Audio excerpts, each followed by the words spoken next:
Hello everyone, I am Neha Singh. Welcome back to my YouTube channel Spoken English with Neha. Today we are going to start present perfect tense and I am going to teach you today present perfect tense. So present perfect tense समझने के लिए हमारे लिए सबसे ज़्यादा ज़रूरी हो जाता है कि हमने पिछले टेंसेस पढ़े हैं कि नहीं पढ़े हैं, और सबसे ज़्यादा ज़रूरी है past indefinite tense. So present perfect tense समझने के लिए आपको पास्ट इंडेफिनिट टेंस बहुत अच्छे से समझना ज़रूरी है, क्योंकि present perfect tense past indefinite tense से सिमिलर होता है. इसीलिए अगर आपने पास्ट इंडेफिनिट टेंस मिस कर दिया है तो आपको सबसे पहले पास्ट इंडेफिनिट टेंस पढ़ लेना चाहिए, ताकि आपको प्रेजेंट परफेक्ट टेंस का कॉन्सेप्ट और भी अच्छे से समझ में आए. सो हम लोग स्टार्ट करते हैं present perfect tense. Present perfect tense की पहचान क्या होती है, रिकॉग्निशन क्या होती है, हम कैसे पहचानेंगे कि यदि कोई वाक्य दिया हुआ है और वह वाक्य किस टेंस से बिलोंग करता है, हम कैसे पहचानेंगे.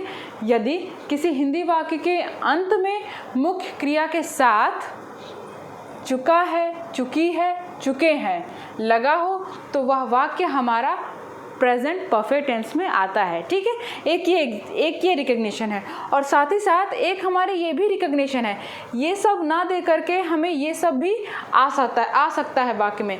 जैसे कि यदि किसी वाक्य के अंत में मुख्य क्रिया के साथ या ई ए अ आया हो तो, और साथ ही साथ उसमें है, हूँ, हो लगा हो, तो सिर्फ है ही लगेगा, है लगा हो, तो वह वाक्य हमारा प्रेजेंट परफेक्ट टेंस में होगा. ठीक है, जैसे कि वह चला गया है. ठीक है, मैंने एक किताब खरीदी है, तुमने झूठ बोला है, वह अभी अभी मुंबई पहुंचा है.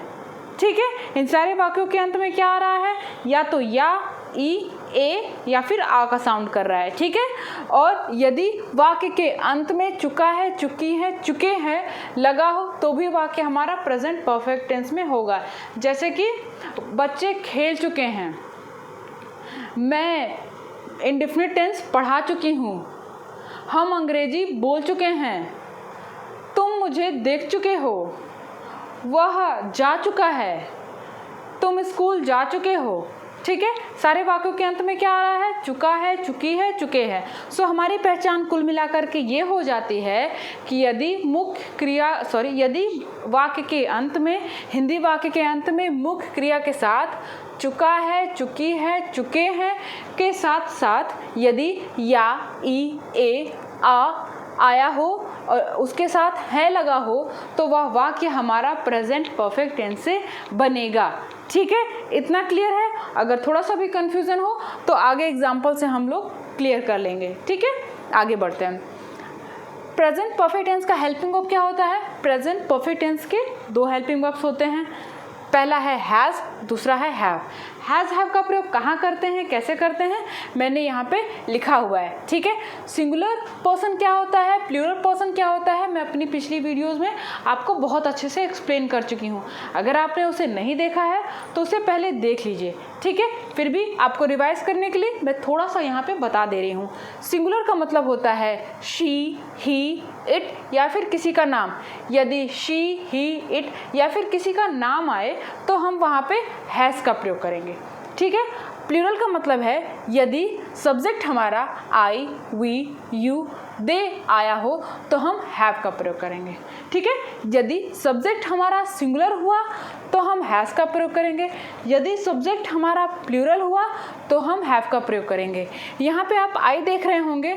आई भले ही एक लोग की बात हो रही है, बट हम आई को इस टेंस में प्लूरल में रखते हैं. ठीक है, आगे बढ़ते हैं. Main verb. मेन वर्ब का हम लोग थर्ड फॉर्म यूज़ करते हैं. जैसा कि मैं बता चुकी हूँ, वर्ब के 5 फॉर्म्स होते हैं, बट हम जनरली 3 फॉर्म्स को लेकर के चलते हैं. ठीक है, जैसे कि गो, वेंट, गॉन, तो हम गॉन का प्रयोग करेंगे. जैसे राइट, रोट, रिटन, तो हम रिटन का प्रयोग करेंगे. जैसे कि डू, डिड, डन, तो हम डन का प्रयोग करेंगे. इसी तरह प्रेजेंट परफेक्ट टेंस में हम वर्ब की थर्ड फॉर्म लेकर के चलेंगे. ठीक है, आगे बढ़ते हैं.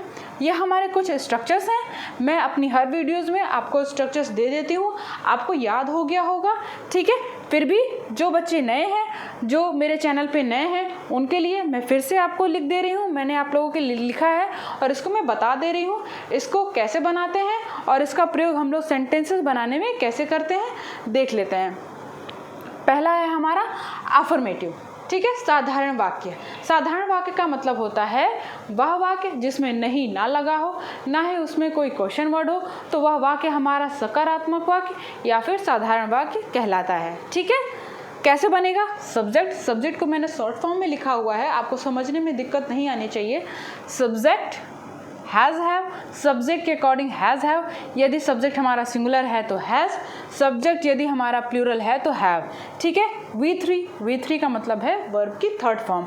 ऑब्जेक्ट को भी मैंने शॉर्ट लिखा है, आपको प्रॉब्लम नहीं होनी चाहिए। ये है अदर वर्ड। क्या हो गया हमारा स्ट्रक्चर? सब्जेक्ट के according has have, V3 object and thereafter other word. ठीक है, एग्जाम्पल लेते हैं। ये हमारा एग्जाम्पल है। पहला एग्जाम्पल आपको दिख रहा होगा, क्या लिखा है? वह स्कूल जा चुका है, वह स्कूल जा चुका है। ठीक है, लास्ट में क्या लगा हुआ है? चुका है। इसका मतलब है कि वाक्य हमारा प्रेजेंट परफेक्ट टेंस से बनेगा। ठीक है, अलॉन्ग विथ अफर्मेटिव स्ट्रक्चर से बनेगा। बनाते हैं। वह का क्या होता है? ही। ठीक है, ही के साथ हम हैज़ का प्रयोग करेंगे। ही के साथ हम हैज़ का प्रयोग करेंगे। गो का क्या होता है? Third form. गो का थर्ड फॉर्म क्या होता है? Gone. He has gone to school. ठीक है, गॉन टू स्कूल। ठीक है, यहाँ पे टू लगा हुआ है। टू हमारा प्रीपोजिशन है। प्रीपोजिशन की वीडियो मैं आपको बाद में बनाऊंगी, प्रीपोजिशन मैं आपको बाद में पढ़ाऊंगी। ठीक है, अभी हम लोगों ने प्रीपोजिशन नहीं पढ़ा हुआ है। फिलहाल आप लोग इतना जानिए कि टू हमारा प्रीपोजिशन है। ठीक है, एग्जाम्पल लेते हैं और एग्जाम्पल लेते हैं। जैसे कि बच्चे खेल चुके हैं, चिल्ड्रंस हैव प्लेड। हम मूवी देख चुके हैं, वी हैव वॉच्ड मूवी। तुम अंग्रेजी बोल चुके हो, यू हैव स्पोकन इंग्लिश। ठीक है, आगे बढ़ते हैं। निगेटिव का मतलब होता है नकारात्मक, ऐसा वाक्य जिसमें नहीं लगा हो, वाक्य के बीच में नहीं लगा हो। जैसे कि वह नहीं खेल चुका है, तुम मुंबई के लिए नहीं निकल चुके हो, मैंने मार्कर का प्रयोग नहीं किया है। ठीक है, मैंने आपको नहीं देखा है। ठीक है, ऐसे स्ट्रक्चर हमारा क्या है? Subject, has have, not, V3 object and other word. ठीक है, एग्जाम्पल, तुमने काम नहीं किया है, तुमने काम नहीं किया है। कैसे बनाएंगे? सबसे पहले यहाँ पे या है लगा हुआ है, या है। ठीक है, रिकग्निशन में आपको दिख रहा है, तो यह हमारा प्रेजेंट परफेक्ट टेंस बनेगा और यहाँ पे नहीं लगा हुआ है, इसका मतलब है कि यह सेंटेंस हमारा निगेटिव स्ट्रक्चर से बनेगा। सो निगेटिव स्ट्रक्चर से बनाने के लिए सबसे पहले हमें सब्जेक्ट लिखना है। सब्जेक्ट लिखते हैं यू के साथ हम हैव लगाएंगे कि हैज़ लगाएंगे। ठीक है, यहाँ पे लिखा हुआ है यू के साथ हम हैव लगाएंगे। So you have not. ठीक है, यू हैव नॉट। ठीक है, V3 क्रिया क्या है इसमें? काम करना। काम करने का क्या होता है? वर्क की थर्ड फॉर्म क्या हो जाएगी? वर्कड। ठीक है, you have not worked, you have not worked या फिर यू हैवंट वर्कड। ठीक है, और एग्जाम्पल लेते हैं। वह स्कूल नहीं जा चुका है, he has not gone to school. मैंने तुम्हें नहीं देखा है, I have not seen you. हम मूवी नहीं देख चुके हैं, we have not watched movie. Mummy ने कहानी नहीं सुनाई है, mother has not told a story. मैंने कोई किताब नहीं खरीदी है, I have not bought any book. ठीक है, आगे बढ़ते हैं। इंट्रोगेटिव का मतलब होता है प्रश्नवाचक वाक्य। ठीक है, वह वाक्य जो क्या से शुरू हो। जैसे कि क्या आपने फिल्म देखी है, क्या आपने कहानी सुनी है, क्या आप अंग्रेजी बोल चुके हैं, क्या आपने अंग्रेजी पढ़ ली है। ठीक है। इन सारे वाक्यों की शुरुआत क्या से हो रही है, और जब भी कोई वाक्य क्या से शुरू होता है तो उस वाक्य का हेल्पिंग वर्ब हम लोग सबसे पहले लिखते हैं, ठीक है। तो हमने हेल्पिंग वर्ब सबसे पहले लिख दिया हैज़ हैव सब्जेक्ट के अकॉर्डिंग, और यदि वाक्य में हमारे नॉट लगा हुआ है, ये नॉट की पोजीशन बताने के लिए यहाँ पे हमने नॉट लिख दिया है, ठीक है, इसलिए ब्रैकेट में है, ज़रूरी नहीं है कि सारे वाक्य में नहीं आया ही हो। So has have subject not if there is a not, V3 object and other word, ठीक है। एग्जाम्पल, क्या तुमने उसकी मदद की है, क्या तुमने उसकी मदद की है, ठीक है। ई है, ई का साउंड आ रहा है, ई है, ठीक है। बनाते हैं, क्या क्या किसके अकॉर्डिंग लगेगा, हेल्पिंग वर्ब किसके अकॉर्डिंग लगेगा, तुमने, तुमने का क्या क्या होता है, यू। सो यू के साथ हैव लगाएंगे, तो हम हैव सबसे पहले लिख लेंगे, हैव यू। मदद करने का क्या होता है, हेल्प, तो क्या हो जाएगा, हैव यू हेल्प्ड हिम। क्या तुमने उसकी मदद की है, हैव यू हेल्प्ड हिम। अगर ये वाक्य ऐसे होता, क्या तुमने उसकी मदद नहीं की है, तो क्या हो जाता, have you not helped him, ठीक है। जैसे और एग्जांपल लेते हैं, क्या मैंने कोई किताब खरीदी है, have I bought any book. क्या आपने अंग्रेजी बोली है, हैव यू स्पोकन इंग्लिश। क्या आपने मुझे देखा है, हैव यू सीन मी, ठीक है। जैसे कि और, क्या हम पहले मिल चुके हैं, हैव वी मेट बिफोर, ठीक है। आगे देखते हैं डबल इंट्रोगेटिव, ठीक है। डबल इंट्रोगेटिव का मतलब होता है प्रश्नवाचक वाक्य, ठीक है, प्रश्नवाचक वाक्य ही होता है, बस इसमें यही अंतर होता है कि इसमें क्वेश्चन वर्ड ऐड हो जाता है। क्वेश्चन वर्ड का मतलब है कब, क्यों, कैसे, कहाँ, कौन, कितना। जब भी कोई वाक्य के बीच में कोई भी क्वेश्चन वर्ड लगा हो तो वह वाक्य हमारा डबल इंट्रोगेटिव में आता है, और उसको बनाने के लिए उस वर्ड का, उस क्वेश्चन वर्ड का मीनिंग जो है हम लोग सबसे पहले लिख देते हैं, ठीक है। देखिए मैंने यही किया है, क्वेश्चन वर्ड्स जो भी आपका सेंटेंस के अकॉर्डिंग आपका क्वेश्चन वर्ड हो, हाउ, व्हेन, व्हाट, वेयर, ठीक है, जो भी आपका क्वेश्चन वर्ड हो सेंटेंस के अकॉर्डिंग हमने सबसे पहले लिख दिया। उसके बाद जो हमारा इंट्रोगेटिव का स्ट्रक्चर होगा सेम हम वो उसे उतार देंगे, has have subject not V3 object and other word, ठीक है। एग्जाम्पल लेते हैं, वह अभी कहाँ पहुँचा है, वह अभी कहाँ पहुँचा है।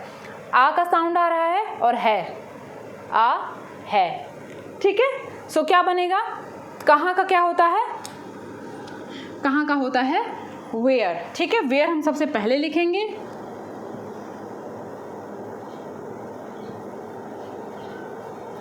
हैज़ लगाएंगे क्योंकि यहाँ पे ही है, where has he, where has he reached down, where has he reached now, ठीक है। और एग्जाम्पल, आपने ऐसा क्यों किया है, why have you done like this। मैंने कहानी कब सुनाई है, when have I told a story। मैंने झूठ कब बोला है, when have I told a lie, या फिर when have I lied, ठीक है। हमने मूवी कहाँ देखी है, where have we watched movie, ठीक है।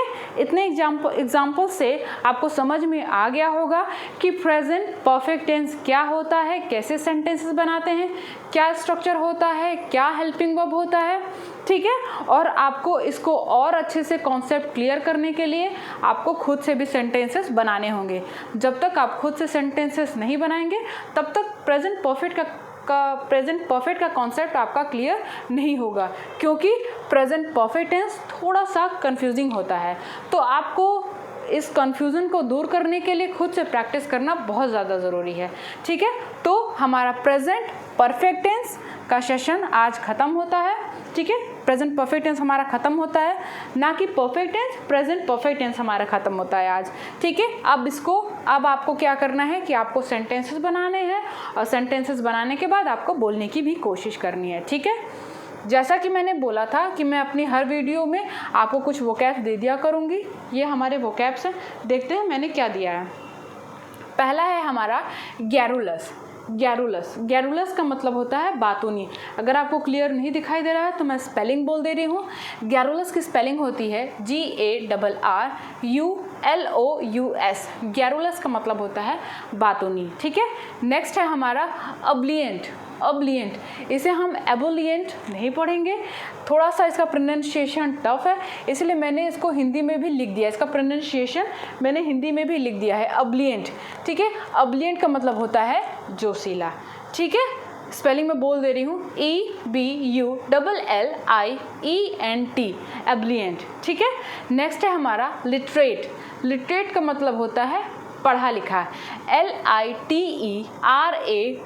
लिटरेट। नेक्स्ट है हमारा क्लमजी, क्लमजी का मतलब होता है बेढंगा, बेढंगा। क्लमजी की स्पेलिंग है CLUMSY, clumsy. Fifth one is affection, affection का मतलब होता है स्नेह या फिर प्यार, ठीक है। स्पेलिंग है AFFECTION, ठीक है। सो ये हमारे कुछ वोकैब्स थे। अब आपको इन्हीं वोकैब्स की हेल्प से सेंटेंसेस बनाने हैं, प्रैक्टिस करने की कोशिश करनी है और बोलने की भी कोशिश करनी है। जो मैंने पिछले वोकैब्स आपको दिए हैं वो भी आप रिवाइज करते रहिएगा, उसको अपने डेली यूज़ में लाते रहिएगा, नहीं तो उन वोकैब्स को लर्न करने का कोई भी फ़ायदा नहीं होगा। आप जो भी वोकैब्स याद कर रहे हैं उसको अपनी डेली लाइफ में यूज़ करने की कोशिश ज़रूर करिएगा। तब तक इस पर प्रैक्टिस करिएगा, और अगर आप मेरे चैनल पे नए हैं तो मेरे चैनल को सब्सक्राइब कीजिएगा और मेरी वीडियो को लाइक कीजिएगा, और मुझे कमेंट बॉक्स में ज़रूर बताइएगा कि आपको मेरी वीडियो कैसी लगी है। तब तक keep practising, thanks for watching.